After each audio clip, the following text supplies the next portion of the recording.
Hello friends, welcome to Science Magnet. दोस्तों, आज हम लोग स्टार्ट करने जा रहे हैं सोर्सेज ऑफ एनर्जी यानी ऊर्जा के स्रोत। दोस्तों, ये हमारा शेड्यूल है जिसमें बायोलॉजी पूरा हम लोग कंप्लीट कर चुके हैं। फिजिक्स में अब ये आखिरी चैप्टर सोर्सेज ऑफ एनर्जी, इसको हम लोग पढ़ेंगे थ्योरी से। और दोस्तों, ये मैंने आप लोगों के लिए पूरा कर दिया है रिकॉर्ड, तो बेसिकली रिकॉर्डिंग आपको मिलेगी। तो लेकिन आप लोगों को पूरा सोर्सेज ऑफ एनर्जी अच्छे से पढ़ना है क्योंकि इंपॉर्टेंट चैप्टर है। दूसरी बात, फिर हमारी आज फिजिक्स कंप्लीट हो जाएगी, फिर हम लोग स्टार्ट करेंगे केमिस्ट्री। ठीक है दोस्तों, तो स्टार्ट करते हैं हम लोग हमारा चैप्टर सोर्सेज ऑफ एनर्जी। चलिए शुरू करते हैं। Hello friends, welcome to Science Magnet. दोस्तों, कैसे हैं आप लोग सभी? आई होप सभी अच्छे हैं, शानदार हैं, जानदार हैं।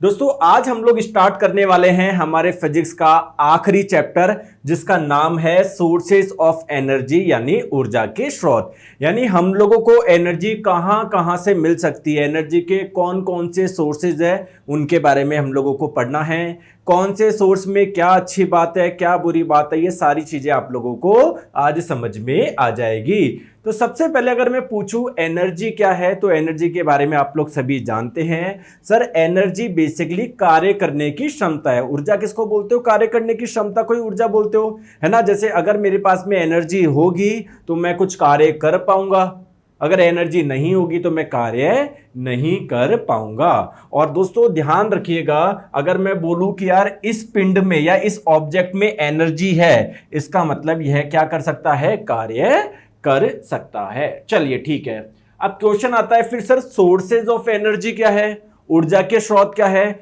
जहां से आपको एनर्जी मिलती है उसको आप लोग बोलेंगे एनर्जी का सोर्स, ऊर्जा का स्रोत। जैसे कोयला जो होता है, जब आप लोग इसको जलाओगे तो क्या इससे एनर्जी मिलती है? बिल्कुल। तो कोल क्या है? एक एनर्जी का सोर्स है। आगे बात समझ में? दोस्तों, क्या हम लोगों को सन से एनर्जी मिलती? क्या आप लोग छत पे जाके एक बाल्टी पानी रख दीजिए तो दोस्तों सुबह से शाम तक काफी हद तक क्या हो जाएगा? वो गर्म हो जाएगा। तो उसको हीट किसने दी, उसको एनर्जी किसने दी? पानी को। सन से जो एनर्जी मिली उसी से वो पानी गर्म हुआ। तो यहां पर एनर्जी का सोर्स क्या है? सन है। तो कोल भी एक सोर्स है, सन भी एक सोर्स है, ऐसे बहुत सारे सोर्स है। ठीक है, तो सोर्स किसको बोलेंगे? Anything out of which usable energy can be extracted, जिससे आप लोग एनर्जी निकाल सकते हो या हमको जिससे एनर्जी मिल सकती है उसे आप लोग बोलेंगे सोर्स ऑफ एनर्जी। दोस्तों, अलग अलग टाइप के सोर्स है। ठीक है, एनर्जी के आपको ये नहीं है कि केवल दो ही सोर्स है, बहुत सारे सोर्स है आप लोगों के। ठीक है, आ जाइए पहले बात करते हैं, सर एक अच्छे सोर्स की विशेषता क्या है? हम लोगों को कैसे पता पड़ेगा कि कोई सोर्स सर ये अच्छा है या बेकार है, या मैं कौन से सोर्स को अच्छा बोलूं? दोस्तों, अगर कोई सोर्स इजीली अवेलेबल हो जाए तो आप लोग बोलोगे यार वो अच्छा है। जैसे मान लीजिए आप अपनी सारे एनर्जी की डिपेंडेंसी रख रहे हो सन पे, सूर्य पे, मान लीजिए एक एग्जांपल। लेकिन दोस्तों रात को आपको एनर्जी की जरूरत पड़ी तो सन से तो एनर्जी मिल ही नहीं पा रही है हम लोगों को। ठीक है, एक ऐसे एग्जांपल समझो मैं क्या बोलना चाह रहा हूं।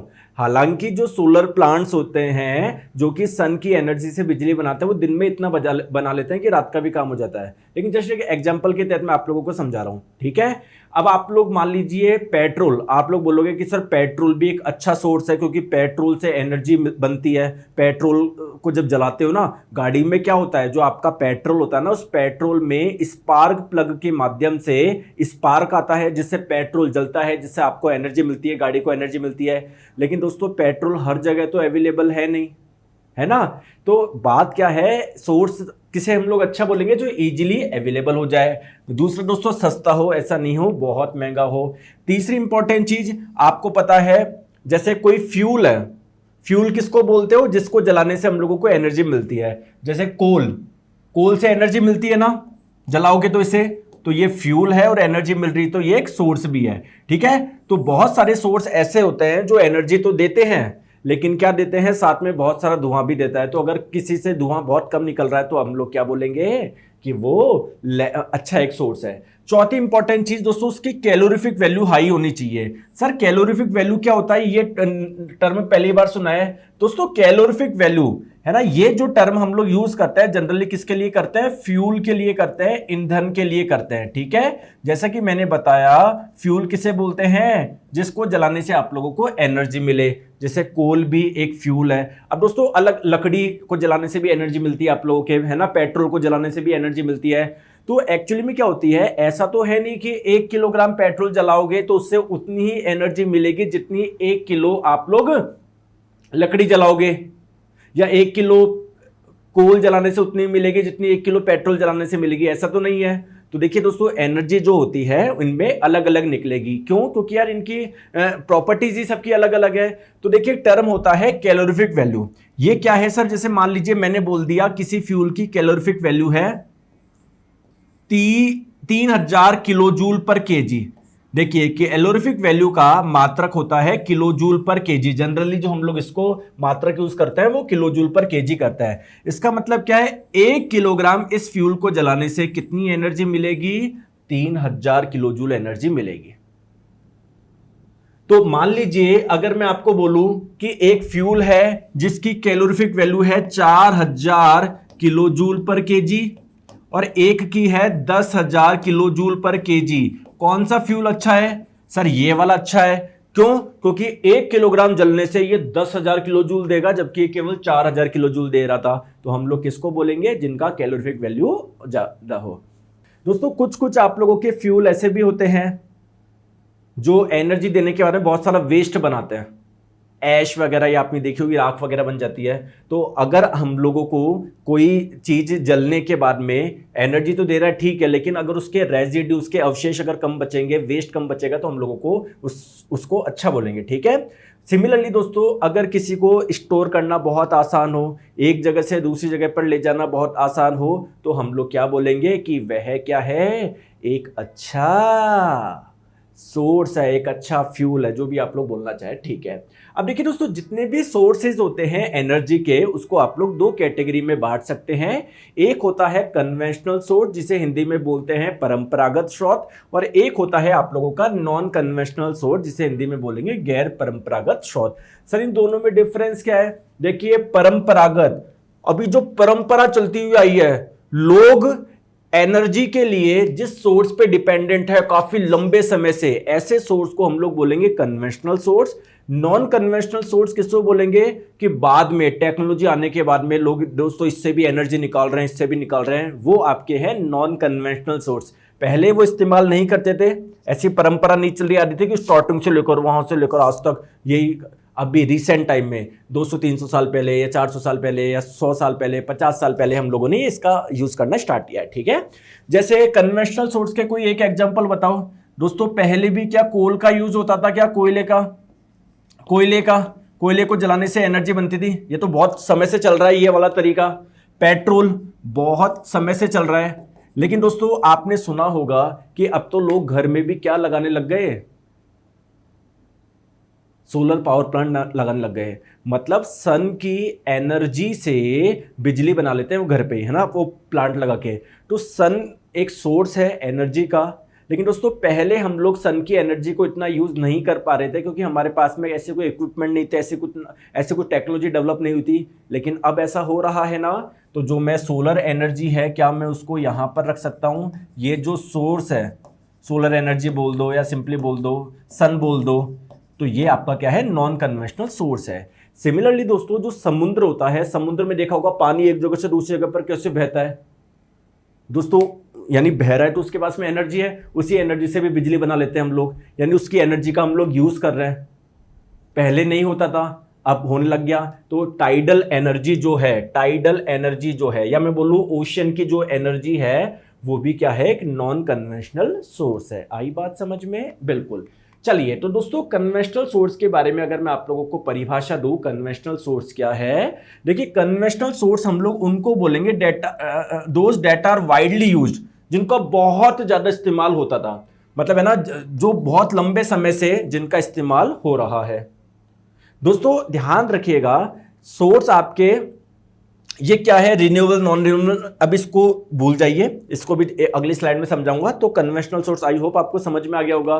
सर जैसे इसके एग्जांपल बताएंगे, कोयला, ऐसा थोड़ी आज हम लोग इस्तेमाल कर रहे हैं यार, बहुत लंबे समय से करते हुए आ रहे हैं। पेट्रोलियम, है ना, या petrol, natural gas. Natural gas क्या होती है अभी मैं बताऊंगा, लेकिन अभी सर मुझे थोड़ा शॉर्ट में बता दीजिए ना। आइए आप मुझे बताइए दोस्तों, तेल कहां से मिलता है? ये जो आप गाड़ी में जो पेट्रोल यूज करते हो, डीजल यूज करते हो, वो कैसे बनता है? सर जो तेल होता है ना, ऑयल, कच्चा तेल, उसमें कुछ मिक्सचर मिला के फिर हम लोग पेट्रोल और डीजल बनाते हैं। तो ये तेल मिलता कहां पर है बताओ? तो ये तेल पाया जाता है सर, ये हमारी पृथ्वी है ना, अर्थ, पृथ्वी के अंदर पाया जाता है। तो बहुत जगह ऐसी है जहां पर जब आप लोग खुदाई करोगे तो ये कच्चा तेल मिलेगा। आ गई बात समझ में? और इस कच्चे तेल में, मतलब एक कच्चा तेल एक फ्यूल की तरह कार्य करता है इसमें, क्योंकि इसको जलाओगे ना, ये हमको क्या देता है? एनर्जी देता है। जैसे यार लकड़ी जलाने से एनर्जी मिलती है, वैसे इनको जलाने से भी एनर्जी मिलती है। सिमिलरली दोस्तों, जमीन के अंदर आप लोगों के क्या पाई जाती है? कुछ गैसेस भी पाई जाती है, नेचुरली पाई जा रही है, किसी ने अंदर नहीं डाला है। तो इनको बोलते हैं नेचुरल गैस। और दोस्तों जब इन नेचुरल गैस को जलाते हो तो हम लोगों को बहुत सारी एनर्जी मिलती है, यानी ये एक क्या है? एनर्जी का सोर्स है। आई बात समझ में? जैसे रशिया वगैरह में बहुत पाई जाती है ये। आ गई? आ जाओ। नेक्स्ट हम लोग बात करते हैं हाइड्रो पावर। दोस्तों पानी से पहले भी बिजली बनाई जाती थी, है ना? वो कैसे बनाई जाती है भी आगे आप लोग पता पड़ोगे। तो ये भी क्या है? कन्वेंशनल सोर्स है। ठीक है, न्यूक्लियर एनर्जी हो गई। न्यूक्लियर एनर्जी का मतलब आपने सुना होगा, न्यूक्लियर फ्यूजन, फिजन। ठीक है, तो उनके बारे में भी हम लोग बात करेंगे, एक एक सोर्स के बारे में बात करेंगे भी, जस्ट मैंने एग्जांपल लिखे हैं। सिमिलरली दोस्तों, नॉन कन्वेंशनल सोर्स कौन से होंगे?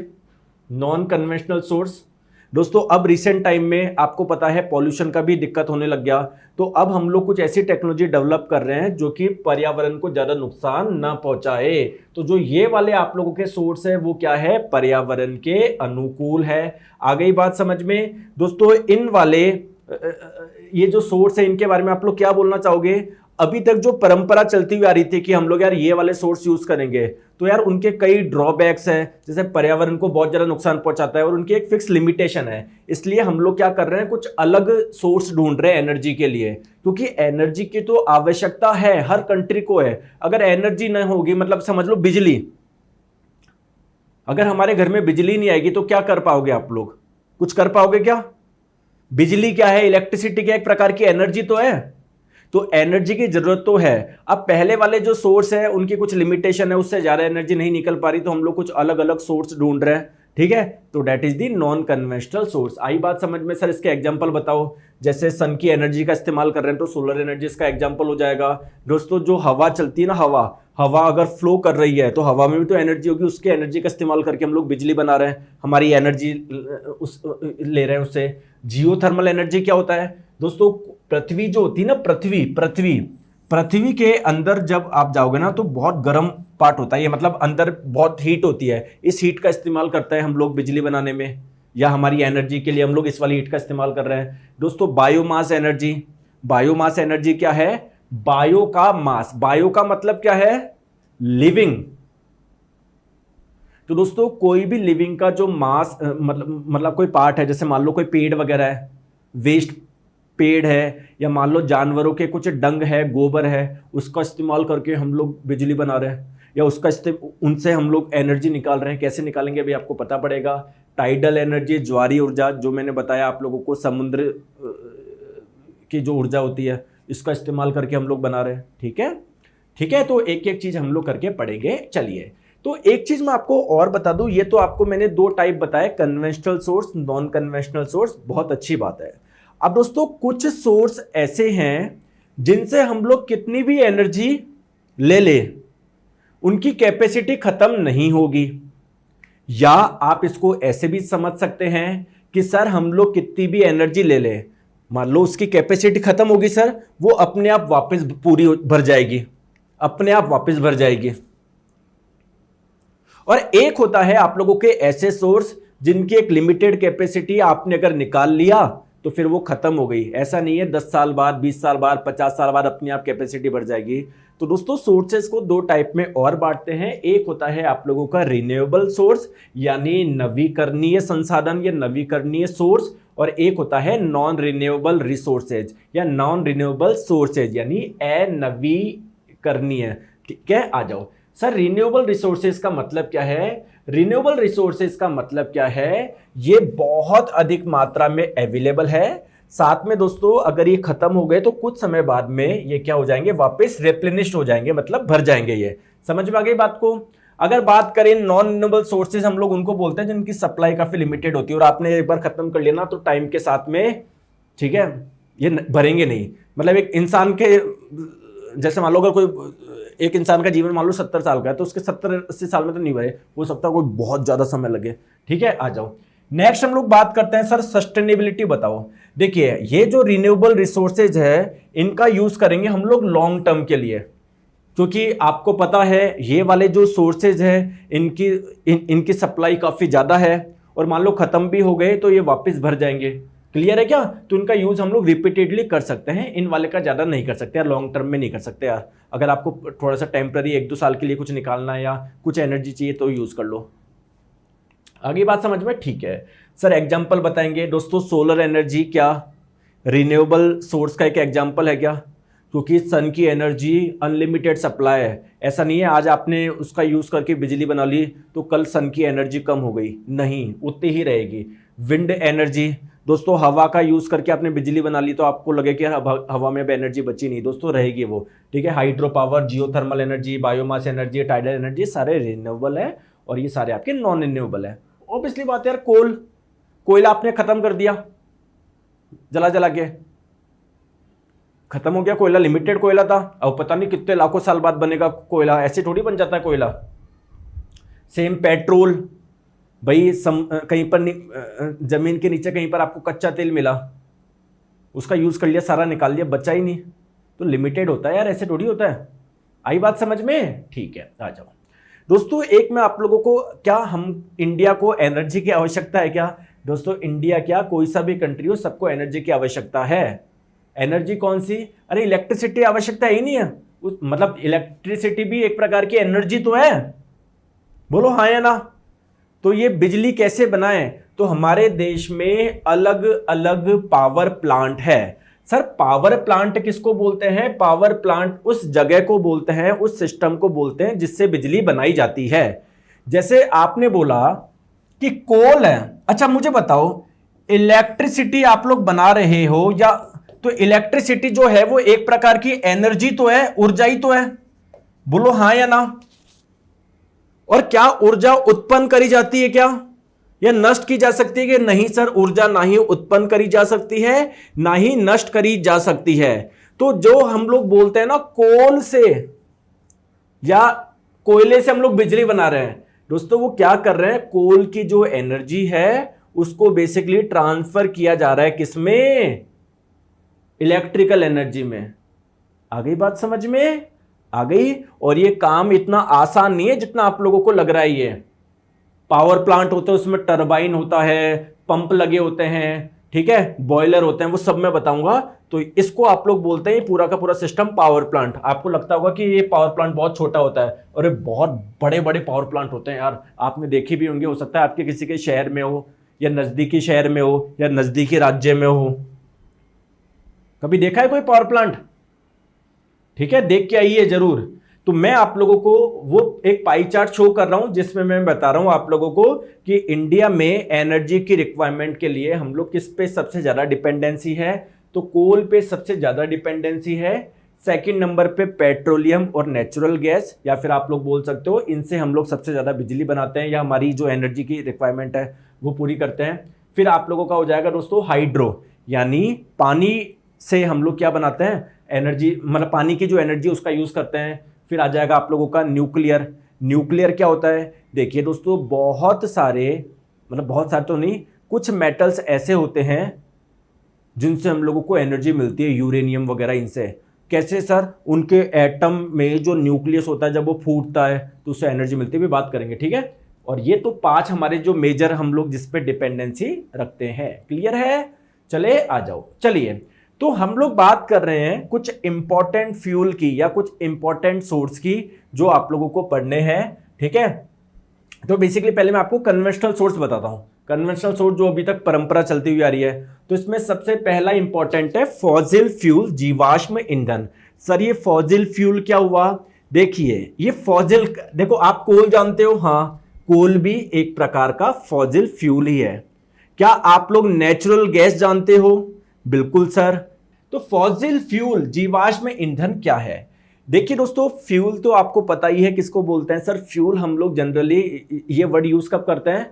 कोई ऐसा पदार्थ सर जिसको जलाने से एनर्जी मिलती है, उसके लिए हम लोग फ्यूल वर्ड का इस्तेमाल करते हैं। बहुत बढ़िया। अब दोस्तों मेरा क्वेश्चन है छोटा सा। जी सर बताइए सर। मेरा आपसे क्वेश्चन ये है कि जो कोल है क्या वो एक फ्यूल है क्या? बिल्कुल सर। कोयला, ऑयल जो है वो एक फ्यूल है क्या? बिल्कुल। हालांकि जो ऑयल निकलता है वो कच्चा तेल होता है।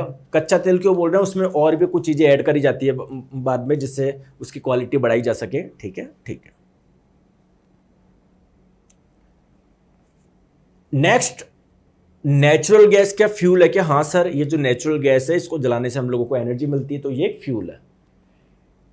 अब मेरा क्वेश्चन है कि ये बना कैसे यार? सर आप बोल रहे हो, जैसे कोल की अगर बात करें सर, आप बोल रहे हो कि नीचे अर्थ के नीचे पाया जाता है कोल, कोयला।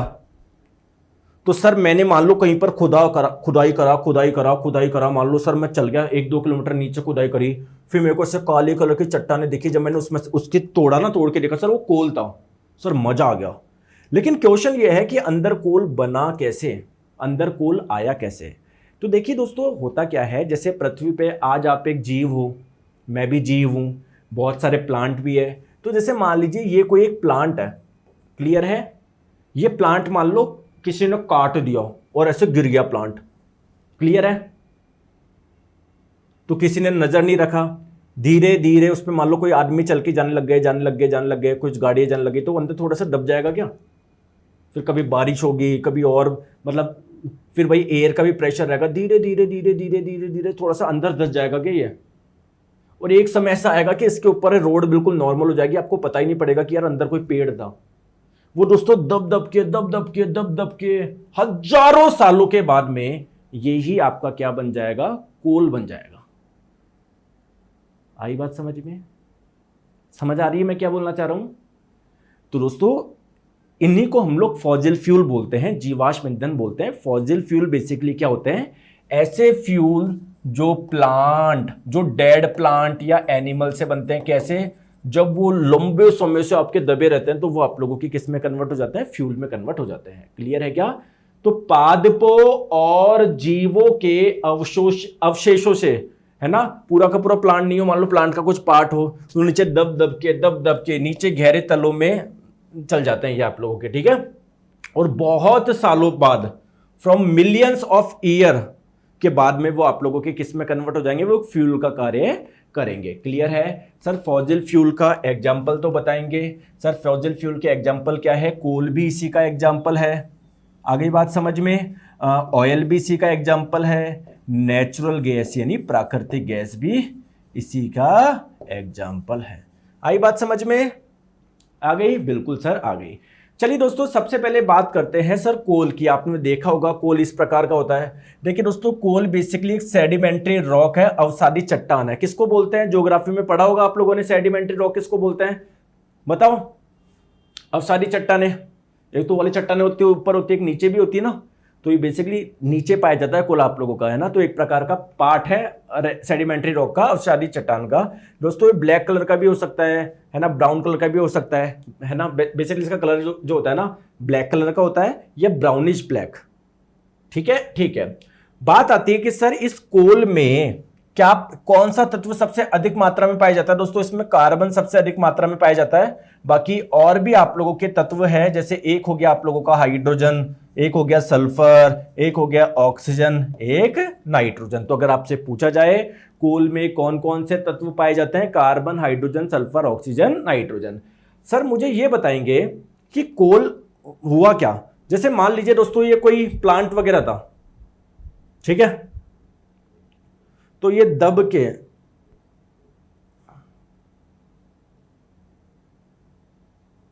या मान लो समुद्र में कोई एल्गी था या कोई प्लांट था, वो दब के नीचे आता गया। अब वो कहां तक फिर नीचे भी अंदर मूवमेंट होता है, आपने पढ़ा होगा ज्योग्राफी में। तो वो लैंड मास की तरफ वो बढ़ते बढ़ते फिर वो आप लोगों का क्या बन जाएगा? ये कोल बन जाएगा आपका। क्लियर है? ठीक है। अब देखिए दोस्तों, एक चीज ध्यान रखिएगा, कोल की भी अलग अलग ग्रेड होती है, अलग अलग श्रेणियां होती है। कुछ कोल जलने पर ज्यादा एनर्जी देंगे, कुछ कम देंगे। तो अलग अलग टाइप के अच्छे क्वालिटी के कोल भी है, बेकार क्वालिटी के भी है। तो बेसिकली 4 टाइप के आप लोगों के कोल होते हैं। एक होता है एंथ्रेसाइट, एक होता है आप लोगों का बिटुमिनस, एक सब बिटुमिनस, एक लिग्नाइट। ठीक है, तो बात करें, एंथ्रेसाइट सबसे अच्छी क्वालिटी का है और ये लिग्नाइट जो है वो बेकार क्वालिटी का है। सर ये एंथ्रेसाइट अच्छी क्वालिटी का क्यों है? क्योंकि इसमें कार्बन सबसे ज्यादा होता है। जितना ज्यादा कार्बन होगा ना, वो उतना ही ज्यादा क्या देगा? जलने पर एनर्जी देगा। बिटुमिनस में 45 से 86% है, सब बिटुमिनस में 35 से 45% है और लिग्नाइट में 25 से 35% है। आगे बात समझ में? ठीक है। और दोस्तों इससे भी एक नीचे आता है पीट, पीट, पीट जो सबसे बेकार क्वालिटी का होता है। आगे बात समझ में?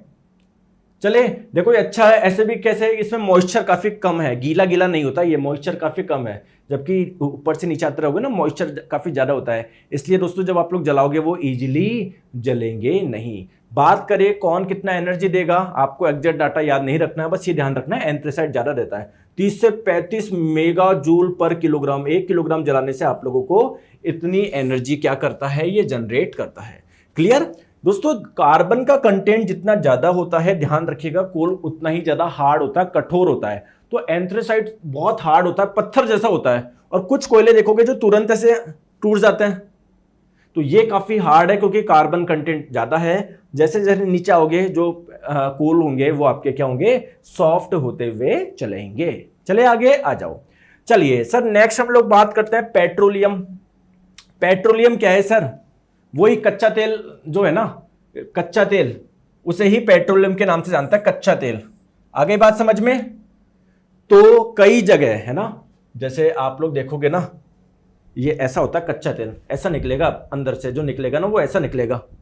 ठीक है, तो क्या होता है, कई जगह होता है, मान लीजिए वहां पर कच्चा तेल प्रेजेंट है, तो फिर वहां पर ऐसे, जैसे आपने देखा होगा बोरवेल से पानी निकाला जाता है, वैसे इनसे क्या निकाला जाएगा? कच्चा तेल निकाला जाएगा। बहुत नीचे मिलेगा, बहुत नीचे मिलेगा। फिर ये ऑयल को खींच लोगे आप लोग, और फिर इस ऑयल में और भी कुछ पदार्थ वगैरह मिला के पेट्रोल बनाए जाते हैं, और कुछ पदार्थ मिला के डीजल बनाए जाते हैं। आगे बात समझ में? चलिए अब देखिए, एक्चुअली में नेचुरली में ये येलो ब्लैक कलर का होता है, पीले काले कलर का होता है। अब दोस्तों आप लोग क्या मुझे बता सकते हो क्या कच्चा तेल सबसे ज्यादा कहां पर पाया जाता है, या कौन सबसे ज्यादा एक्सपोर्ट करता है? बता सकते हो?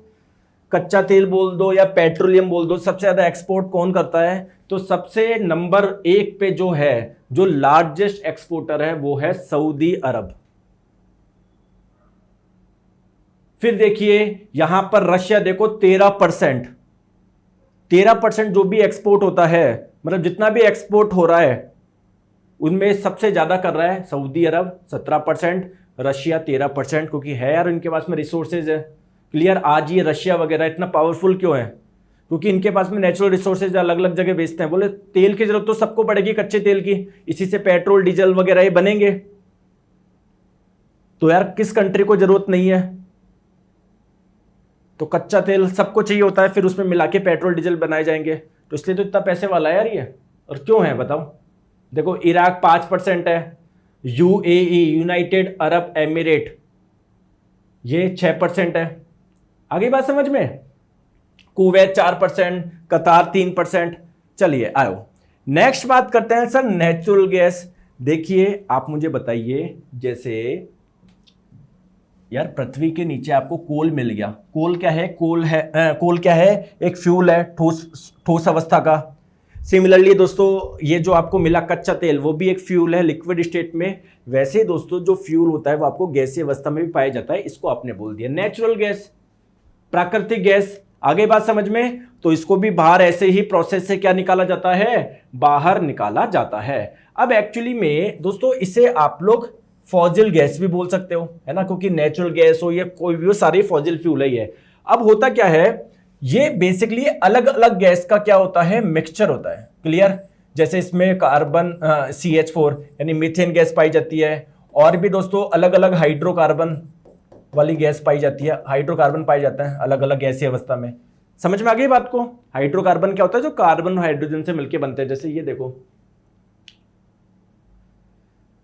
दोस्तों मैं आपको बताऊं, जैसे अलग अलग कंट्री के पास में रिसोर्सेज है ना, इंडिया का इसमें कहीं पर नाम है क्या? है क्या कच्चा तेल एक्सपोर्ट करने में?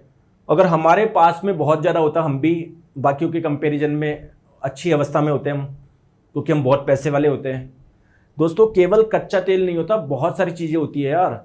आप देखो भारत में कितने, हम चलो मान लो हमारे पास में कच्चा तेल नहीं है, मांग लेंगे, मतलब खरीद लेंगे दूसरे से, लेकिन हमारे देखो भारत में दोस्तों कितनी खेती, मतलब कितनी फसलें उगती है ये, लेकिन सारा कुछ सिस्टम चौपट कर रखा है। वरना अगर गवर्नमेंट चाहे ना, केवल मैं करंट गवर्नमेंट की बात नहीं कर रहा, स्टार्टिंग से लेकर एंड तक जितने भी अलग अलग पार्टी आई, अलग अलग वो आए, एक प्रॉपर सिस्टम बनाए ना, हमारे इंडिया बहुत अच्छी कंडीशन में आ सकता है आज भी। एक प्रॉपर अगर हम लोग एक्सपोर्ट करें, सिस्टम बनाए, ठीक है। आपने देखा होगा, सुना होगा कि हमारे पास में आज यहाँ खुदाई करी, सोना निकला ये, तो एक समय तो इतना सोना था, मैं इसलिए तो भारत को सोने की चिड़िया बोलते थे, लेकिन कुछ मुगल लूट गए, कुछ ये अंग्रेज लूट गए। अब बाकी के जो मान लो गलती से कहीं बचा भी होगा तो वो ये भारत के नेता वगैरह लूट लेंगे, और क्या। चलिए आओ, चलिए नेक्स्ट हम लोग बात करते हैं थर्मल पावर प्लांट। अब हम लोग बात कर रहे हैं सर पावर प्लांट की, यहां पर बिजली बनेगी कैसे? चलो सर मैंने कोल लाकर दे दिया, अब सर इससे बिजली बनेगी कैसे? कोल को रख दिया, क्या उससे बिजली बन जाएगी क्या? नहीं दोस्तों, बिजली कैसे बनती है आइए मैं आपको समझाता हूं। देखो मुझे एक चीज बताओ, एक छोटी सी चीज, जैसे मान लो आपके घर में ये पंखा लग रहा है, टेबल फैन है। दोस्तों अगर आप लोग चाहते हो ये घूमे, तो इसके लिए आपको बिजली चाहिए क्या? बिजली चाहिए क्या? बिल्कुल। दोस्तों मान लो ये घूम रहा है, ये घूम रहा है, मान लो मैं हाथ से घुमा रहा हूं, कुल मिला के मैं अपनी एनर्जी लगा रहा हूं क्या? आपको तो वही कार्य मिल रहा है जो बिजली करती है। कुल मिला के मैं बोल सकता हूं कि इसमें मैं बिजली बना रहा हूं, देखो मैं बिजली बना रहा हूं। समझो मैं क्या बोलना चाह रहा हूं, इसको ऐसे समझो। तो होता क्या है, ध्यान से समझो, जो पावर प्लांट होता है ना, उसमें बड़ा सा होता है टरबाइन। सर टरबाइन क्या होता है? एक ऐसी डिवाइस होती है जो घूमती है ना, उसमें बड़ी बड़ी ब्लेड्स लगी होती है, बहुत बड़ी बड़ी ब्लेड्स लगी होती है, बहुत बड़ी बड़ी ब्लेड्स लगी होती है, ब्लेड्स, ठीक है। अब होगा क्या, मेरी बात को ध्यान से समझो।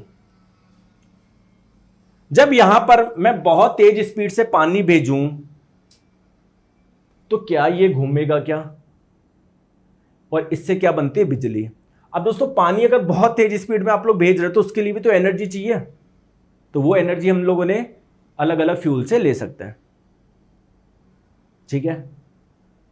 अब मैं एक्चुअली में समझाता हूं, ये तो मैंने आपको थोड़ा सा समझाने के लिए बता दिया, एक्चुअली थर्मल पावर प्लांट में होता क्या है, मेरी बात को ध्यान से समझो। दोस्तों एक होता है आप लोगों का बॉयलर। बॉयलर के पास में आप लोग क्या भेजते हो? वाटर भेजते हो। बॉयलर क्या करता है? पानी को उबालता है। तो जब यहां से जब बाहर निकलेगा पानी, वो कैसे निकलेगा? एक किसके रूप में निकलेगा? स्टीम, भाप निकलेगी, भाप। आगे बात समझ में? तो दोस्तों पानी को भाप में कन्वर्ट करने के लिए आपको एनर्जी चाहिए क्या? बिल्कुल। तो वो एनर्जी आपको किससे मिलती है? कोयला जला के ये एनर्जी मिलती है, ठीक है, ठीक है। अब ये जो स्टीम जाती है ना, वो जाती है कहां पर? टरबाइन में। कहां पर? टरबाइन में। सर टरबाइन में आपने स्टीम क्यों भेजी? क्योंकि जब हम लोग पानी भी, ज्यादा डिटेल में नहीं जा सकते आप लोग, आपको समझ में नहीं आएगा। जैसे थर्मोडायनेमिक्स अगर किसी ने पढ़ी हो तो सुना होगा open system, close system. Open system work ज्यादा होता है। ओपन सिस्टम वर्क क्या होता है? ये होता है, अगर किसी ने सुना हो तो, है ना, कोई दिक्कत नहीं, आपको नहीं आएगा, मुझे पता है, केवल मैकेनिकल वाले जो बच्चे वही समझ पाएंगे। तो ये होता है specific volume. Specific volume steam का ज्यादा होता है। तो कुल मिला के मैं आपको ये समझाना चाह रहा हूं, जब टरबाइन में स्टीम भेजते हैं ना, तब हम लोगों को ज्यादा एनर्जी मिलती है, ज्यादा वर्क मिलेगा, ज्यादा आउटपुट मिलेगा, ज्यादा बिजली मिलेगी। तो उद्देश्य यही है, स्टीम भेजना। लेकिन पानी को स्टीम में कन्वर्ट करने के लिए हमको एनर्जी चाहिए ना, वो एनर्जी हमको किससे मिली? कोल को जलाने से मिली। अब जब यहां से स्टीम बाहर आएगी तो उसका क्या होता है? प्रेशर काफी कम होता है, ठीक है। फिर यहां से स्टीम जब बाहर आई ना, आप गुजारते हो कंडेंसर। कंडेंसर में आपके पास में होता है नेचुरल पानी, ठंडा पानी, जो कि क्या करेगा? ये जो हमारा गरम गरम स्टीम आई ना, उसको किस में कन्वर्ट कर देगा? लिक्विड में कन्वर्ट कर देगा। अब ये जो लिक्विड बना, मतलब बेसिकली पानी बना, पानी वापस किसके पास में जाता है, पंप के पास में जाता है, पंप वापस इसको भेज देगा ऊपर और ये प्रक्रिया चलती रहेगी, हमको टरबाइन से बिजली मिलती रहेगी। क्लियर है क्या? तो ये है बेसिकली आप लोगों का थर्मल पावर प्लांट। ठीक है, आ जाओ। देखिए थर्मल पावर प्लांट में क्या होता है, कोयला, पेट्रोल या नेचुरल गैस का यूज कर सकते हो क्योंकि आप लोगों को पानी को गर्म करना है। ठीक है, आ जाओ। नेक्स्ट है हाइड्रो पावर प्लांट।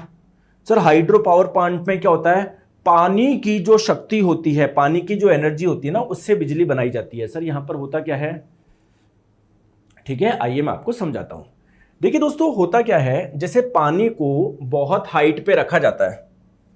जैसे आप मुझे एक छोटी सी चीज बताइए, अगर पानी कहीं पर स्टोर है, कहीं पर पानी बहुत हाइट पे स्टोर है, तो उसके पास में कौन सी एनर्जी है, पोटेंशियल एनर्जी है।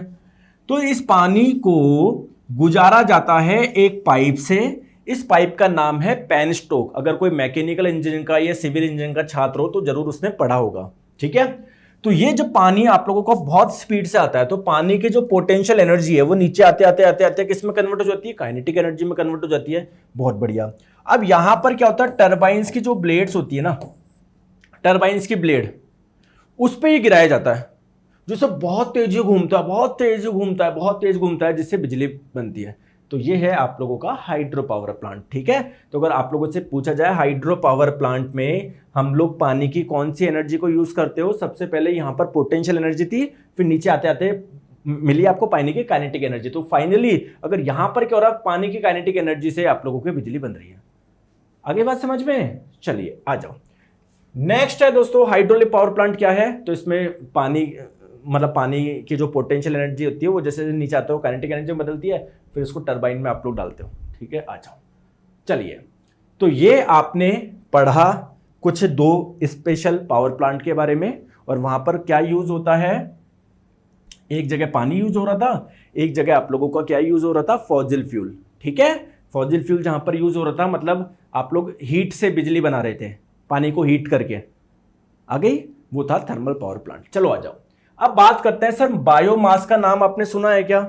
जैसा कि मैंने बताया बायोमास क्या है दोस्तों, लिविंग के कुछ पार्ट से आप लोग बिजली बना रहे हो। लिविंग के कुछ पार्ट से आप लोग क्या बना रहे हैं, बिजली बना रहे हैं। सर कैसे बना रहे हैं? जैसे दोस्तों काऊ का डंग है, आपने यूज देखा होगा, जो गाय का गोबर होता है उसमें पानी डाल के उसको दोस्तों ऐसे सुखा दिया जाता है ना, दीवार पे डाल लगा दिया जाता है, फिर वो जब सूख जाते हैं वो जो बनते हैं उसको क्या बोलते हैं आपके वहां पर लोकल? जैसे राजस्थान में तो बोलते हैं छाने या उपले बोलते हैं, कई जगह कंडे ऐसा कुछ बोलते हैं। आपके वहां पर क्या बोलते हैं? और आपने देखा भी होगा जब आप लोग उसको जलाते हो, है ना, फिर उससे आपको एनर्जी मिलती है, उस एनर्जी का इस्तेमाल करते हो आप लोग खाना बनाने में, रोटी पकाने में। करते हो या नहीं करते? करते हो या नहीं करते? करते हो ना। तो आइए, तो देखिए दोस्तों एक्चुअली में वो भी क्या है, एक प्रकार का बायोमास है। तो बायोमास आप लोग किसको मतलब एक किसका यूज कर सकते हो दोस्तों, जीवित पदार्थ के मतलब किसी लिविंग के दोस्तों कुछ वेस्ट, या कोई मान लो कोई डेड बायोमास को जीवित पदार्थ, या उसके जीवित पदार्थ नहीं, इसको अजीवित बोलो, अजीवित मतलब अगर मान लो कोई बायोमास का मतलब किसी लिविंग या उसके वेस्ट से, मान लो कोई प्लांट वगैरह है उससे भी आप लोग बिजली बना सकते हो। सो कैसे बना सकते हो? इसमें इतनी ताकत होती है कि बिल्कुल ताकत होती है। आइए बताते हैं। तो दोस्तों सबसे इंपॉर्टेंट जो है वो है, सबसे इंपॉर्टेंट जो फ्यूल है वो है बायोगैस है।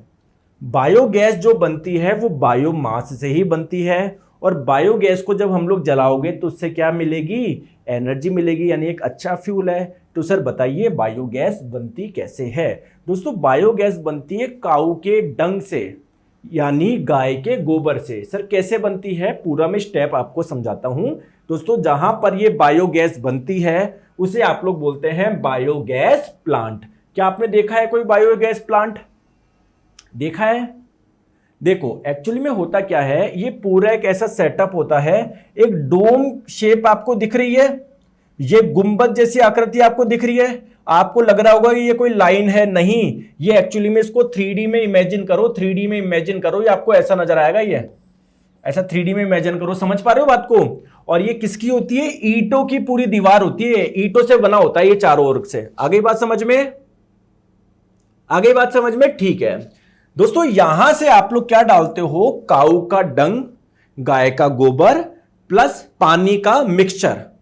गाय का गोबर और पानी को मिक्स कर लीजिए, ये जो स्लरी बनी, ये जो मिक्सचर बना, उसको ही हम लोग यहां पर डालते हैं। आई बात समझ में? डालते हैं डालते हैं डालते हैं डालते हैं डालते हैं डालते हैं डालते हैं डालते हैं, और अल्टीमेटली गेट आप लोग देख पा रहे हो, इसके माध्यम से ये जो स्लरी है वो जाती है यहां पर। जो ये अंदर वाला पार्ट है इसे आप लोग बोलते हैं डाइजेस्टर। क्या बोलते हैं?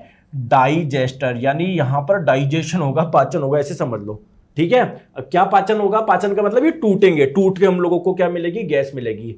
तो जब ये अंदर जाते हैं तो हम लोग क्या करते हैं? ये रास्ता और ये रास्ता बंद कर देते हैं। आई बात समझ में? ठीक है, अब होगा क्या दोस्तों, यहां पर अब आपने सब जगह से बंद कर दिया, क्या एयर के कांटेक्ट में है? क्या एयर में ऑक्सीजन होती है? क्या इनके पास में ऑक्सीजन अवेलेबल है? क्या नहीं। तो यहां पर ऑक्सीजन की एब्सेंस है।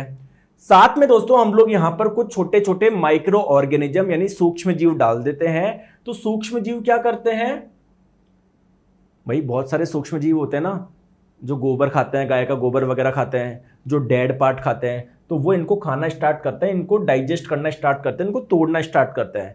तो जब इनका डिग्रेडेशन होगा, मतलब ये टूटेंगे, तो आप लोगों को क्या मिलेगी?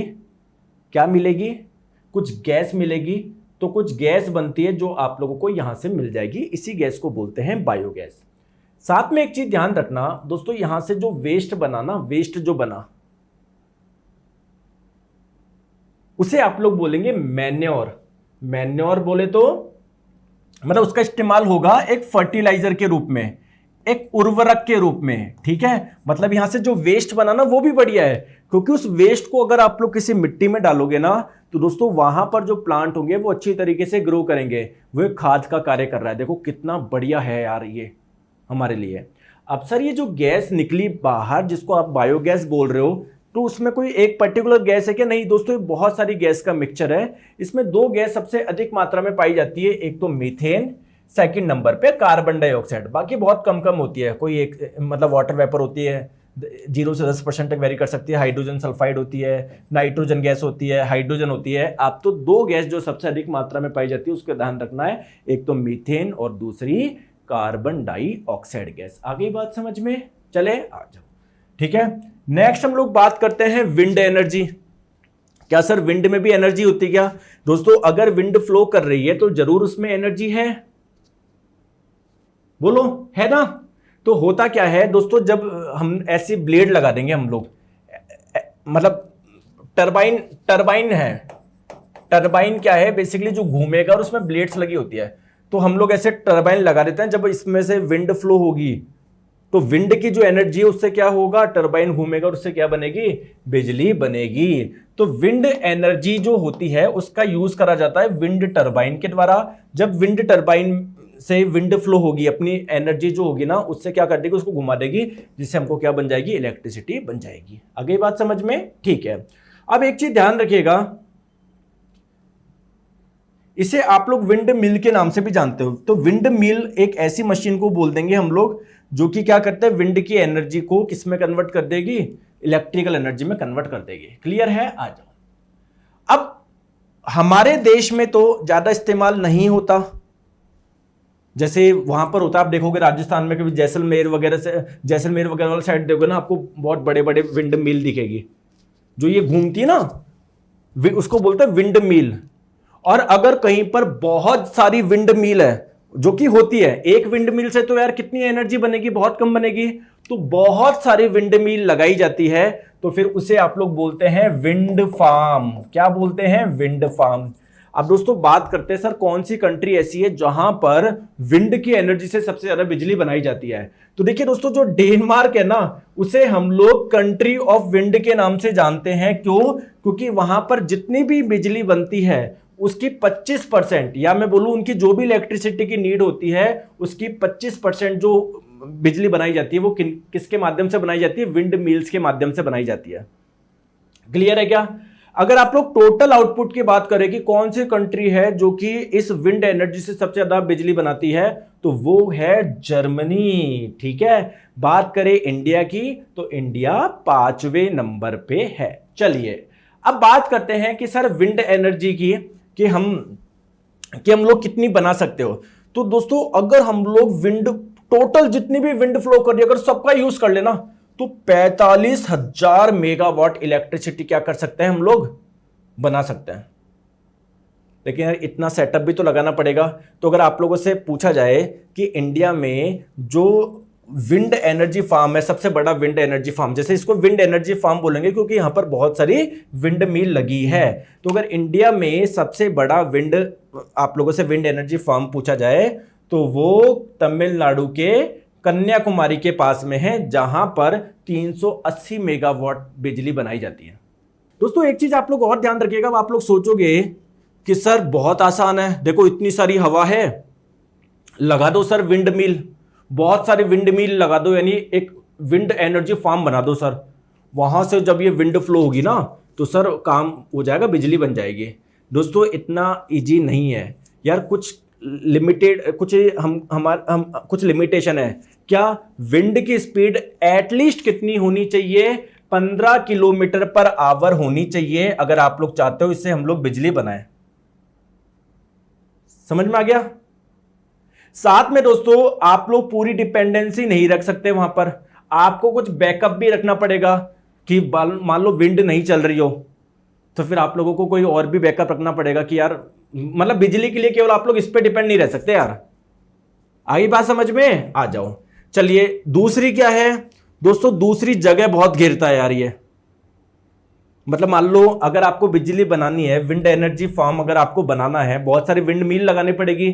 अब एक के जस्ट बगल में दूसरा तो चिपका के रखोगे नहीं, दूसरा से जस्ट पास में चिपका के तो रखोगे नहीं तीसरा। आई बात समझ में, क्लियर है। चलिए तो आप लोगों को मैं बता दूं कि 1 मेगावाट इलेक्ट्रिसिटी जनरेट करने के लिए 2 हेक्टेयर लैंड चाहिए।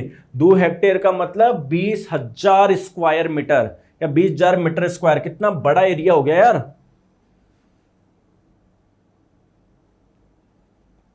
आगे बात समझ में। चलिए नेक्स्ट बात करते हैं सोलर एनर्जी।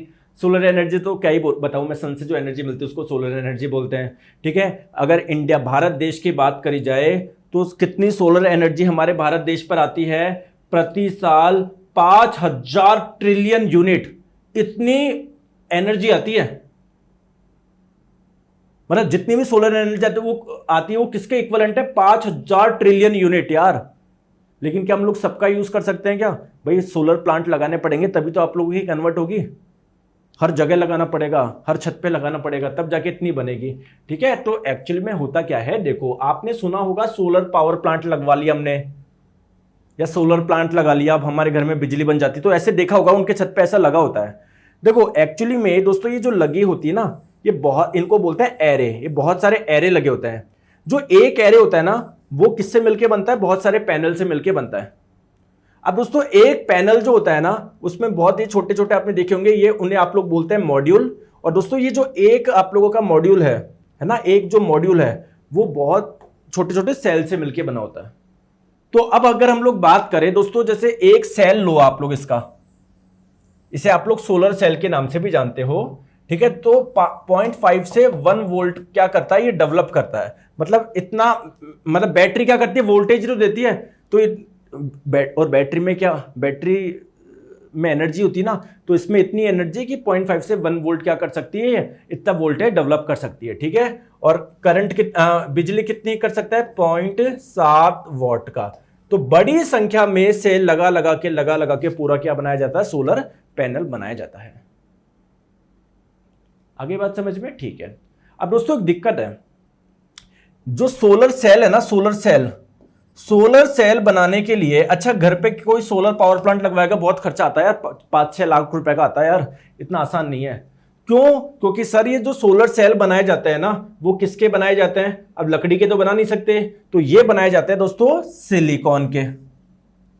लेकिन दिक्कत बताऊं क्या है, सिलिकॉन है ना इस प्रकृति में बहुत अधिक मात्रा में मतलब सिलिकॉन है, लेकिन जो अच्छी क्वालिटी का सिलिकॉन है, इसके लिए एक स्पेशल ग्रेड का सिलिकॉन चाहिए सोलर सेल बनाने के लिए, वो काफी लिमिटेड है, जिसकी वजह से अल्टीमेटली सोलर पैनल बनाने का खर्चा जो हो जाता है ना, वो काफी एक्सपेंसिव हो जाता है।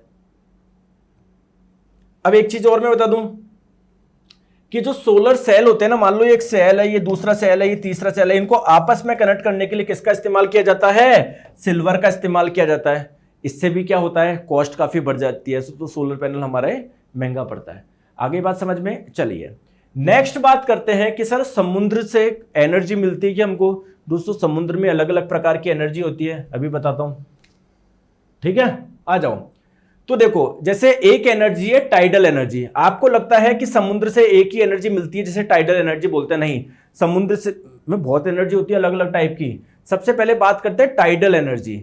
दोस्तों टाइडल एनर्जी क्या होती है? बहुत जनों को लगता है वेव, समुद्र में जो लहरें चलती ना, लहरें और समुद्र में की जो टाइड, दोनों सेम है। अरे लहरें अलग चीज है, लहरें तो रोज चलेगी। आप लोग समुद्र के किनारे खड़े होकर जाओ, क्या लहरें चलती क्या? कभी तेज कभी धीरे। तो वो जो लहरें चल रही है ना, वो एयर की वजह से चल रही है, हवा की वजह से चल रही है।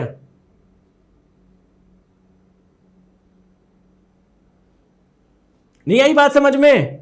और जो समुद्र में टाइड्स आती है, ज्वार, वो अलग चीज है। आप लोग दोनों को एक समझ लेते हैं। देखो सर टाइड क्यों आती है, देखो मैंने आपको ग्रेविटेशन वाला चैप्टर पढ़ाया था फिजिक्स में, तब हम लोगों ने क्या देखा था? ग्रेविटेशन में क्या पढ़ा था कि कोई भी दो ऑब्जेक्ट एक दूसरे को आकर्षित करते हैं क्या? बिल्कुल। तो देखिए दोस्तों, ये जो हमारी पृथ्वी है, इसका मैक्सिमम पार्ट क्या है? वाटर है। अब मान लीजिए मून ये रहा, तो जब मून और पृथ्वी के बीच में आकर्षण होगा, तो क्या मून पृथ्वी को अपनी ओर आकर्षित करेगा? अब पृथ्वी का मैक्सिमम पार्ट क्या है? पानी से बना हुआ है, तो पानी क्या इसकी ओर जाएगा क्या? बताओ। तो कुल मिला के एक तरफ पानी देखो यहां से पानी उधर जाने की कोशिश करेगा, तो यहां पर भी हाई टाइड्स होगी, यहां पर भी हलचल होगी, हाई टाइड्स, जबकि यहां पर क्या होगा? लो टाइड्स होगा। यहां का जो पानी है, यहां का जो पानी है, यहां का जो समुद्र है, यहां के समुद्र है, उसमें आप लोगों को इतनी नहीं मिलेगी। यहां पर ज्यादा मिलेगी, क्योंकि यहां का पानी ज्यादा आकर्षित हो रहा है, यहां का हो रहा है, तो फिर इधर से भी जाएगा एक बैलेंस बनाने के लिए। क्लियर है? तो दोस्तों जब टाइड्स आएगी, समुद्र में टाइड्स आ रही है, हलचल हो रही है, उनके पास में एनर्जी है तभी तो कर पा रही है। आओ इसका यूज कर लो, इससे बिजली बना लो। तो इनके पास में जो एनर्जी, उसको बोलते हैं टाइडल एनर्जी। तो ये किस वजह से है, तो मैंने आपको बता दिया। क्लियर है? आ जाओ, ठीक है। तो जो सी लेवल में डिफरेंस आता है समुद्र के लेवल में, ठीक है, उनकी वजह से ये एनर्जी डेवलप होती है, टाइडल एनर्जी। तो दोस्तों इस एनर्जी का इस्तेमाल करके हम लोग है ना अंदर टरबाइन लगा के बिजली बनाते हैं, ठीक है। तो वो सिंपल सी चीज है। चलो आ जाओ, नेक्स्ट बात करते हैं वेव एनर्जी। बहुत जनों को लगता है समुद्र की वेव और टाइड सेम है। नहीं, वेव तो क्या है? वेव ये है, आपने देखा होगा। है क्या आपके आसपास में कोई समुद्र है क्या? कहां कहां से हो बताओ? आपके नियरेस्ट समुद्र कौन सा है बताओ? और कभी देखा भी है, नहीं देखा, ये भी बताओ। और प्लीज मैं एक चीज बोलता हूं दोस्तों, चीजें एक्सप्लोर क्या करो। एक कमरे में बैठ के आप सोचो मैं 10 घंटे पढ़ के मेरा सिलेक्शन हो जाएगा, नहीं। जितना माइंड आप लोग फ्री करोगे, फ्री रखोगे, चिल रहोगे, उतना ज्यादा सिलेक्शन के चांसेस रहते हैं। ये आजकल लोगों ने पागल बना रखा है रील बना बना के कि मैं 15 घंटे पढ़ता था, 16 घंटे पढ़ता था। सीरियसली में पागल बनाता है। मैं इतने स्टूडेंट आते हैं मेरे पास में, और आप भी आओगे जब सेलेक्ट होगे। मतलब मैक्सिमम का बताऊं क्या होता है, सर मैं पढ़ाई करता था, रिलैक्स भी करता था। रिलैक्स करने का मतलब ये नहीं कि रोज ही करो, रिलैक्स का मतलब यार माइंड थोड़ा चिल रखो यार। फ्री टाइम में ये यूट्यूब, इंस्टाग्राम शॉर्ट सब बंद करो, क्लास ली बस अपने हिसाब से प्रैक्टिस करो।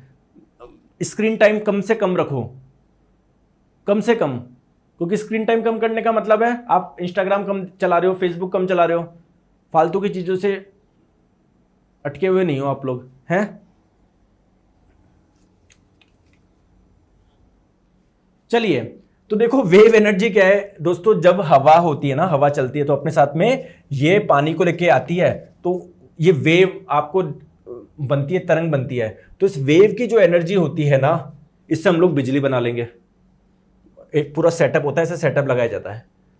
ठीक है, तो दोस्तों आज हम लोग इतना रख देते हैं, इसकी एक क्लास और लेंगे, कल मैं करा दूंगा, पार्ट नंबर 2 ले लूंगा। ठीक है, इसकी एक क्लास और लगेगी, फिर कल हमारा फिजिक्स पूरा कंप्लीट हो जाएगा। ठीक है, और फिर हम लोग स्टार्ट करेंगे केमिस्ट्री। ठीक है, चलिए, थैंक यू सो मच।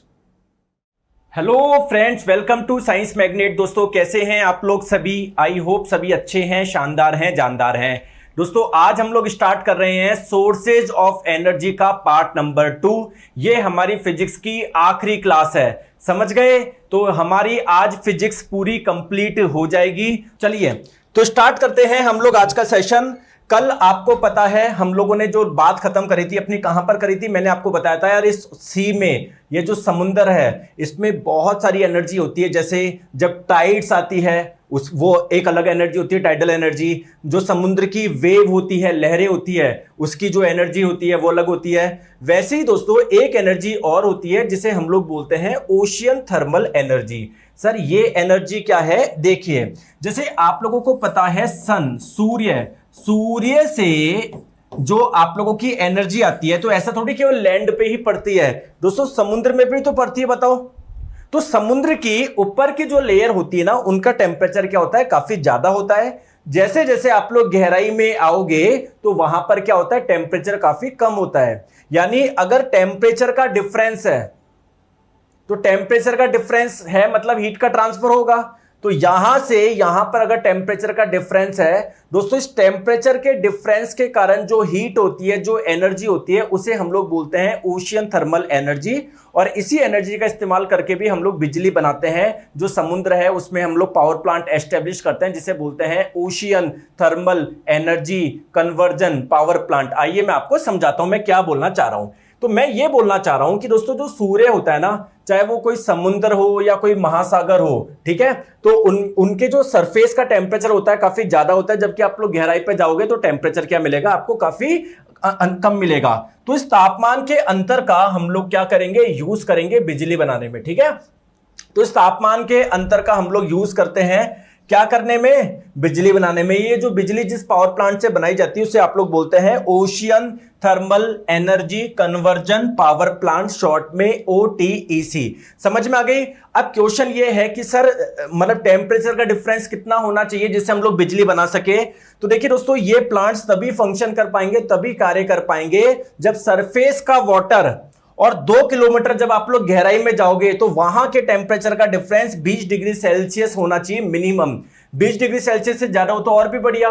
तो 2 किलोमीटर अगर हम लोग जाए तो पानी का टेम्परेचर में इतना डिफरेंस आना चाहिए, जैसे ऊपर का सरफेस का टेम्परेचर लेट सपोज 50 डिग्री है तो नीचे का 30 होना चाहिए, इतना कम होना चाहिए। आगे बात समझ में? चलिए अब बात आती है कि सर ये काम कैसे करेगा। आइए मैं आपको समझाता हूं काम कैसे करेगा। मैंने आप लोगों को बताया था क्या, थर्मल पावर प्लांट में क्या था? अगर आपको ध्यान हो तो मैंने बताया था एक बॉयलर होता है जहां पर क्या होता है, जो पानी होता है ना वो आप लोगों का किस में कन्वर्ट होता है? स्टीम में कन्वर्ट होता है। ये स्टीम कहां पर जाती है? टरबाइन में जाती है, जिससे हम लोगों को बिजली बनेगी, जिससे हम लोगों को वर्क मिलेगा। ठीक है, तो वहां पर हम लोग क्या कर रहे थे? यहां पर यूज कर रहे थे कोल का, कोयले का, या कुछ और दूसरे फॉसिल फ्यूल का। किसको? पानी को वाष्प में कन्वर्ट करने के लिए। आगे बात समझ में? तो यहां पर जो पानी को, या जो भी अंदर इसमें जो भी लिक्विड, जो भी वर्किंग फ्लूइड होगा, वर्किंग फ्लूइड का मतलब जो भी इसमें, यहां पर तो पानी था हमारा, यहां पर जो भी वर्किंग फ्लूइड होगा तो उसको आप लोग गैस में कन्वर्ट करने के लिए जो हीट चाहिए होगी वो कौन सी हीट का इस्तेमाल कर लेंगे? जो समुद्र की सरफेस पे जो हीट है। सिमिलरली मैंने आपको बताया था फिर यहां पर कंडेंसर भी लगता है उस स्टीम को वापस वाटर में कन्वर्ट करने के लिए, थर्मल एनर्जी इसमें आपके थर्मल पावर प्लांट में। आगे बात समझ में? तो यहां पर भी दोस्तों कंडेंसर लगेगा, वो जो आप लोगों ने जिसको आपने स्टीम में कन्वर्ट करा उसको वापस लिक्विड में कन्वर्ट करने के लिए। तो ये मतलब यहां पर टेम्परेचर लो होना चाहिए, तो ये तो एस्टेब्लिश कर देंगे बिल्कुल समुद्र की निचली सतह पर, ये एस्टेब्लिश कर देंगे समुद्र की ऊपरी सतह पर। आगे बात समझ में? तो ये ऐसे काम करता है। चले आगे आ जाओ। तो ओशन थर्मल एनर्जी बेसिकली क्या है? तो इसमें जो वर्किंग फ्लूइड होता है ना, वर्किंग फ्लूइड का मतलब जो फ्लो करेगा, ऐसे जो फ्लो करेगा आप लोगों का, तो जो वर्किंग फ्लूइड होता है उसको उबालने के लिए हम लोग सरफेस के टेम्परेचर को गर्म करेंगे, जबकि जब जो नीचे का आप लोगों का अंदर का जो टेम्परेचर होगा उसको क्या होगा, उस गैस को वापस लिक्विड में कन्वर्ट करने के लिए इस्तेमाल करते हैं। ठीक है, तो the warm surface water used to boil a volatile liquid like ammonia, जैसे इसमें वर्किंग फ्लूइड है अमोनिया, तो अमोनिया को गैस में कन्वर्ट करने के लिए सरफेस के टेम्परेचर गर्म कर लेंगे। ठीक है, ये जो वेपर है, अमोनिया की जो वेपर है, इसका यूज होता है टरबाइन को चलाने में, टरबाइन में जाएगी, जिससे टरबाइन घूमेगा, टरबाइन की ब्लेड्स घूमेगी, जिससे हम लोगों को बिजली मिलेगी। जबकि जो कोल्ड वाटर होता है, जो कि ओशन की डेप्थ में, गहराई में आप लोगों को मिलेगा, वो क्या करता है, वो कंडेंस कर देता है, यानी ठंडा कर देता है, उस वेपर को वापस लिक्विड में कन्वर्ट कर देता है। क्लियर है? चलिए दोस्तों, ये क्वेश्चन जैसे आप लोगों का पूछा गया था कि समुद्र में निम्न में से कौन सी ऊर्जा पाई जाती है, तो समुद्र में कौन सी होती है, एक तो वेव एनर्जी होती है, एक ओशियन थर्मल एनर्जी होती है, और एक टाइड्स में जो एनर्जी होती है वो। ठीक है, ऑप्शन नंबर डी इसका करेक्ट आंसर हो जाएगा। चलिए आ जाइए next question. OTC power plant अगर आप लोग एस्टेब्लिश करना चाहते हो तो समुद्र की ऊपरी लेयर और निचली लेयर का टेम्परेचर कितना होना चाहिए, तो दोस्तों वहां पर जो टेम्परेचर है आप लोगों का एटलीस्ट 20 डिग्री होना चाहिए। ठीक है, ऑप्शन नंबर डी। और ये जो पूरे 2 किलोमीटर का सेट एस्टेब्लिश्ड होता है, तो आप लोग बोल सकते हो 2 किलोमीटर की गहराई में 20 डिग्री सेल्सियस का टेम्परेचर डिफरेंस होना चाहिए। ठीक है, नेक्स्ट बात करते हैं कौन से सोर्स की, जियोथर्मल एनर्जी। जियोथर्मल क्या है, ये है रही हमारी पृथ्वी। दोस्तों जैसे जैसे आप लोग नीचे चलोगे ना, अंदर का टेम्परेचर काफी ज्यादा होता है, या फिर आप लोग बोल सकते हो हीट कंटेंट बहुत ज्यादा है, तो इस हीट से भी हम लोग बिजली बना सकते हैं। ये हमारे एक सोर्स है एनर्जी का, है ना, तो इस सोर्स का नाम है जियोथर्मल एनर्जी।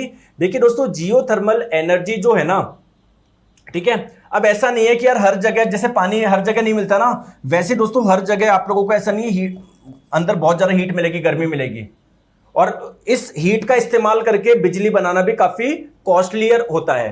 तो कॉस्ट ऑफ प्रोडक्शन सॉरी उतना नहीं होता, ठीक है, would not be much, but there are very few commercial visible sites where such energy can be exploited. मतलब हर जगह आप लोग नहीं लगा सकते कि यार प्लांट लगा दिया, उस हीट से बिजली बना दी। हर जगह, जैसे पानी हर जगह नहीं मिलता, वैसे ये भी आप लोगों को हर जगह नहीं लगा सकते।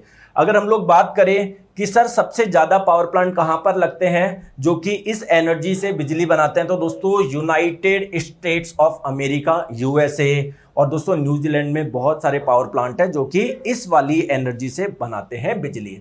नेक्स्ट बात करते हैं न्यूक्लियर एनर्जी यानी नाभिकीय ऊर्जा। सर ये क्या है, आइए समझते हैं। दोस्तों आपको पता है जो एटम होता है, परमाणु, परमाणु के बीच में होता है न्यूक्लियस यानी नाभिक, यानी इसकी जो एनर्जी है उसकी बात कर रहे हैं। सर एटम इतना छोटा होता है, एटम के अंदर जो न्यूक्लियस है तो और भी छोटा होगा, इसकी एनर्जी से कैसे हम लोग, मतलब कितनी कम एनर्जी होगी सर इसमें, और एनर्जी होती कैसे है, आइए मैं आपको समझाता हूं। देखिए दोस्तों ध्यान रखिएगा, जब भी कोई दो छोटे छोटे न्यूक्लियस, या आप लोग बोल सकते हो दो छोटे छोटे एटम, क्योंकि एटम के अंदर ही न्यूक्लियस होते हैं, तो जब दो छोटे छोटे न्यूक्लियस जुड़ते हैं, छोटे छोटे नाभिक जुड़ते हैं, तो एक बड़ा नाभिक बनाते हैं, और साथ में इस प्रोसेस में क्या मिलती है, आपको एनर्जी मिलती है। इसी एनर्जी को बोलते हैं न्यूक्लियर एनर्जी। साथ में क्या होता है, अगर कोई एक बड़ा न्यूक्लियस टूटता है तब आप लोगों के छोटे छोटे नाभिक बनते हैं, यहां पर भी एनर्जी रिलीज होती है। इस एनर्जी को भी आप लोग बोलोगे न्यूक्लियर एनर्जी यानी नाभिकीय ऊर्जा। दोस्तों ऊपर क्या हो रहा है, दो छोटे छोटे न्यूक्लियस नाभिक जोड़ के एक बड़ा न्यूक्लियस बना रहे हैं, इसको बोलेंगे न्यूक्लियर फ्यूजन यानी नाभिकीय संलयन।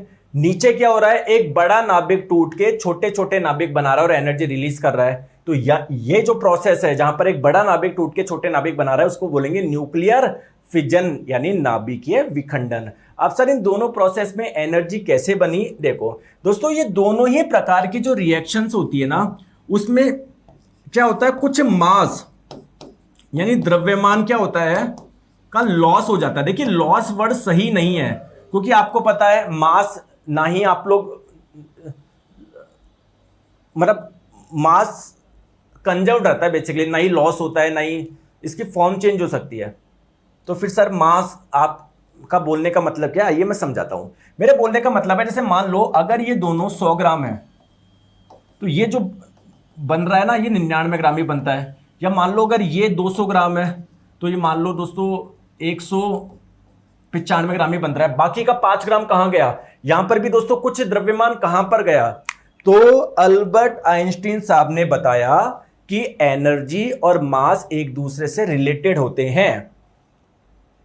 ये बोलते हैं एनर्जी और मास दोनों मिला के कंजर्व्ड होते हैं। इसका मतलब क्या है, अगर कुछ मास का लॉस हुआ तो वो किस में कन्वर्ट हो जाता है, एनर्जी में कन्वर्ट हो जाता है। ये दोनों एक दूसरे से रिलेटेड है। तो इनकी इसी थ्योरी को हम लोग बोलते हैं theory of relativity. Theory of relativity, relativity समझ में आ गया। सापेक्षता का सिद्धांत, सर ये सिद्धांत क्या बताते हैं कि मास और एनर्जी एक दूसरे से रिलेटेड है। अगर कुछ मास का लॉस हो रहा है तो वो आपका किस में कन्वर्ट हो गया होगा, एनर्जी में।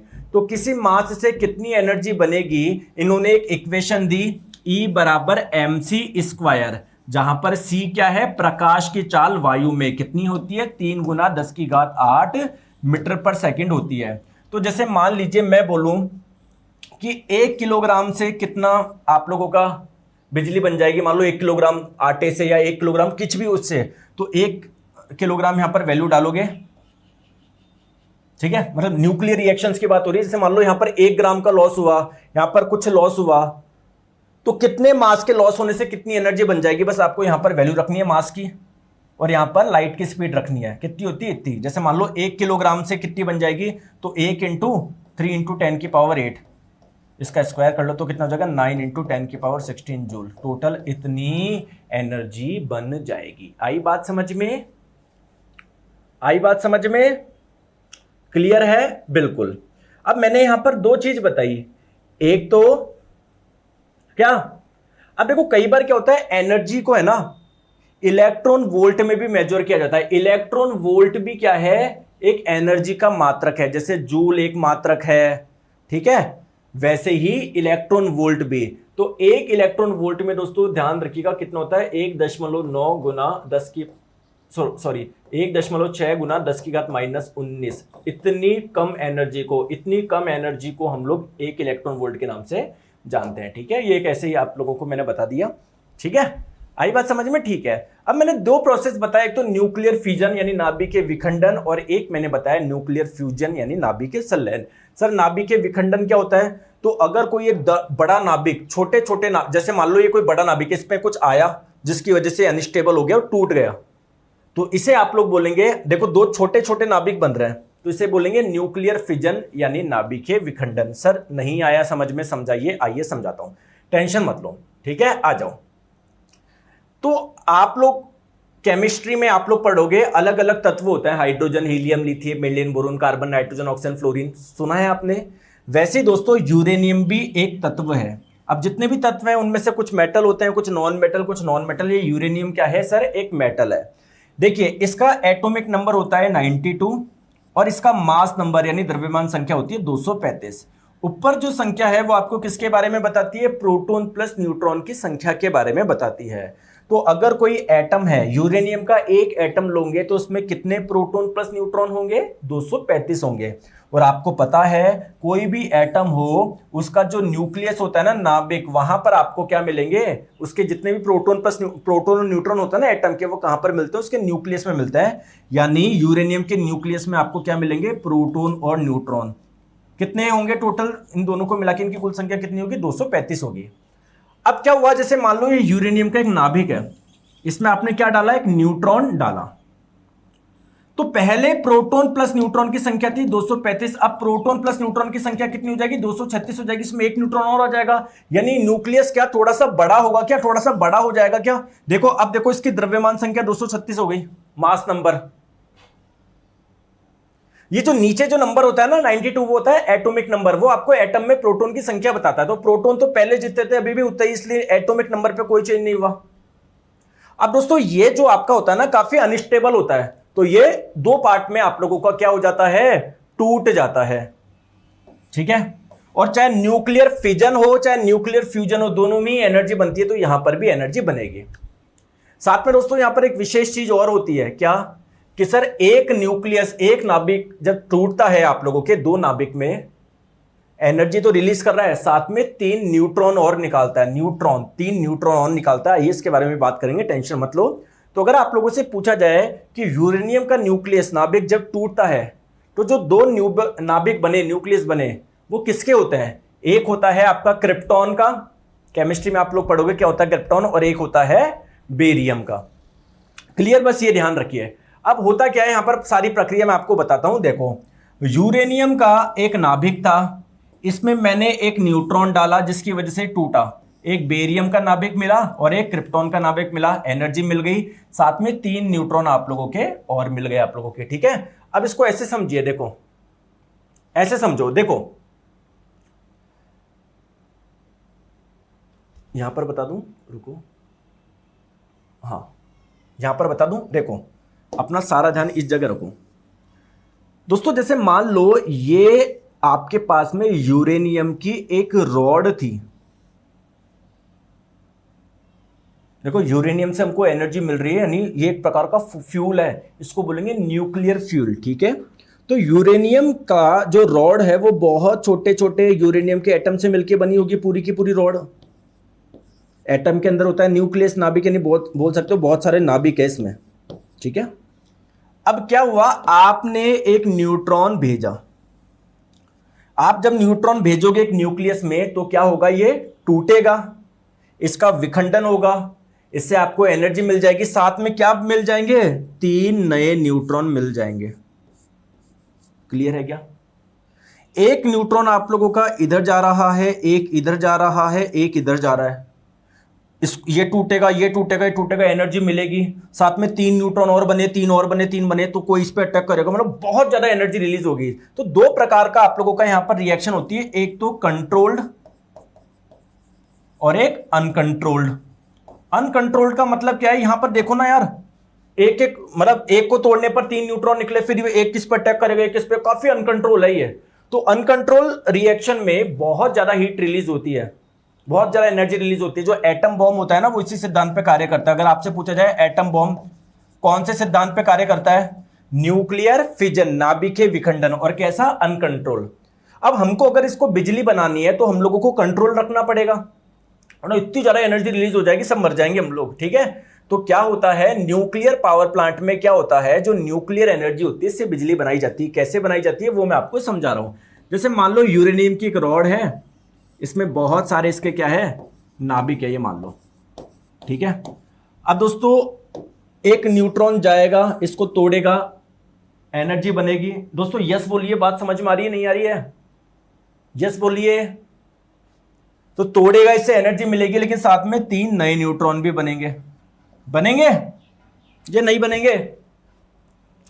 अब ये न्यूट्रॉन जा रहा है इसके पास में, ये न्यूट्रॉन जा रहा है इसके पास में, और ये न्यूट्रॉन जा रहा है इसके पास में।